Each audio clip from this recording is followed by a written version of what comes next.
Good evening and welcome to the programme. Dozens of police stations in the capital will be closed as Boris Johnson today gave the go-ahead to plans aimed at saving £500 million from the policing budget. But the Mayor promised that a reorganisation at Scotland Yard would result in fewer backroom staff and more than 1,000 extra officers on the front line. Critics have questioned the figures, claiming many parts of the capital will lose out. Emma North reports.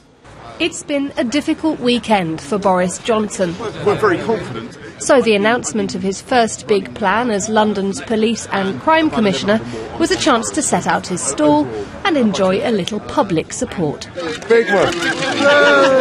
The plan is ambitious.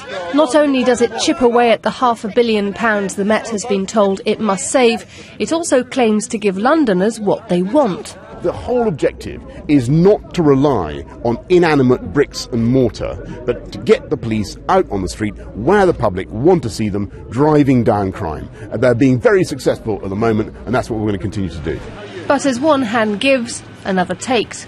We'll be seeing fewer of these and more of these. 63 out of London's 136 police stations will close. Many will be sold off.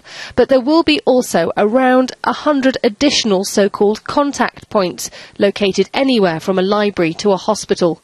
More than 1,000 senior officers will go. The new scheme will be staffed by the existing lower ranks.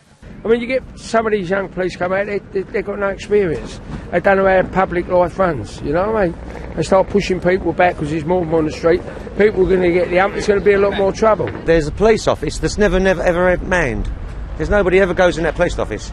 And very often there's an incident, and little old Mrs Jones might be ringing on that bell, banging on the door, and there's not even a policeman inside the building. First of all, we're going to have less of the crime squads. We are going to move, the officers who are in our schools will become part of the neighbourhood team. Now, you could say they're out there on the street anyway.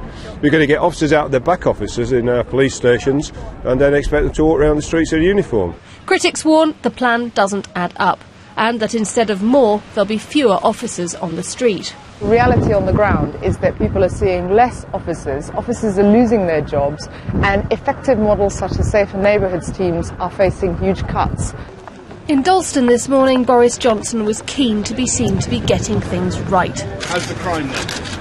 What matters now when it comes to the new policing plan is the detail. Emma North, BBC London News.